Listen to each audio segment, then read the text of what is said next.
The White House is attempting to address Americans' concerns around affordability after the issue helped propel Democratic victories in elections last week. Over the weekend, President Trump posted a proposal on Truth Social suggesting Americans could receive payments of up to $2,000 from the administration's tariffs. He addressed this earlier today from the Oval Office. One of the things we're going to do, we're going to issue a dividend to our middle-income people and lower-income people of about $2,000, and we're going to use the remaining tariffs to lower our debt. We're going to be lowering our debt, which is a national security thing. CBS News senior White House correspondent Weijia Jiang joins us now. So, Weijia, what more have you learned about this potential tariff rebate/stimulus, and how has the issue of affordability really impacted the administration's plans and messaging?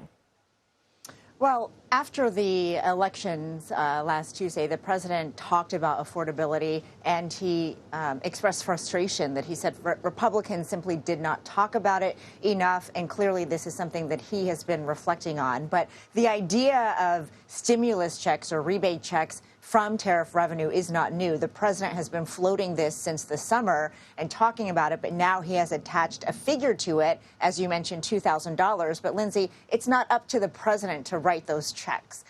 Congress has to pass new legislation in order to authorize the Treasury Department to do that.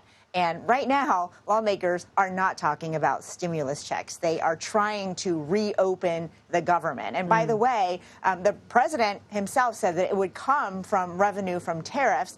But he also posted today that if the Supreme Court rules against his tariff policy, he says the U.S. would have to return $2 trillion, with a T, trillion dollars back, because the policy would be reversed and all the money that was brought in would have to be given back. Now, to be clear, the U.S. has not brought in $2 trillion yet, so we have to do a little more number crunching with the administration, but that is what he posted. But certainly that would put a wrench in his plan to give that money back to Americans. So a lot of different factors are at play here, Lindsay, and we should set expectations for people at home that they should not expect these checks anytime soon. Important context there. And you mentioned the number one priority for Congress right now, reopening the government. The president also addressed this. What did he say?